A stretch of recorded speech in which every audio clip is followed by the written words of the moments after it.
Hello, Hazel. Ayan. Okay, so ikaw ay isang estudyante ng architecture? Opo, architecture po yung Anong kinukuha year mo ko. na? First year college po. Bakit architecture ang kinuha mo? Sa totoo lang po, dapat po talaga drafting tech po yung kukunin ko para 2 taon lang para po makabalik po sa pag-aaral yung kuya ko agad. Kaso po, sinabi po ni kuya na kailangan ko daw pong sundin yung pangarap ko, kaya architecture po yung kinuha ko. Galing, alright. Ano ba trabaho ng nanay mo?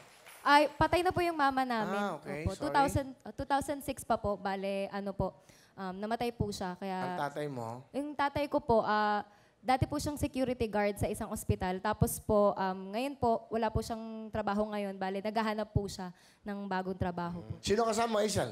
Kuya ko po, ang pinaka masipag at gwapo kong kuya, si Kuya Axel. Magandang hapon po, paring Win.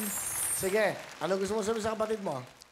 Isel, ayun, natutuwa ako dahil nandito ako ngayon. Marami na nangyari sa life mo, lalo na nagtumutugtog ka sa mga gig. Nakikita ko yung passion mo sa music and nag-aaral ka pa rin. And sobrang natutuwa ako dahil nga, alam mo yon, nakikinig ka sa amin, hindi ka muna nag-boyfriend. Though, alam mo yon, maganda ka, madami nagkaagos sa'yo. Wow. Pero, ayun lang, gusto ko lang gawin mo, mag-aral ka lang maigi. Gawin mo lang dapat mo yung pangarap mo. Huwag mo kakayaan yung tuition fee mo, yung bakon mo.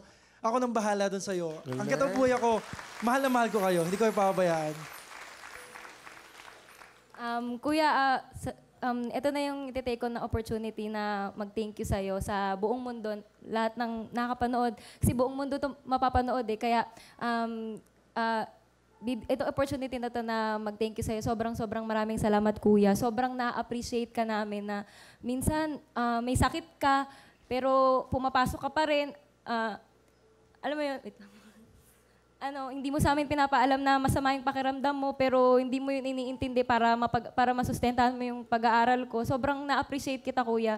Sobrang, mahal na mahal kita, Kuya. Sobra talaga. Galing ni Kuya, ang bait ni Kuya.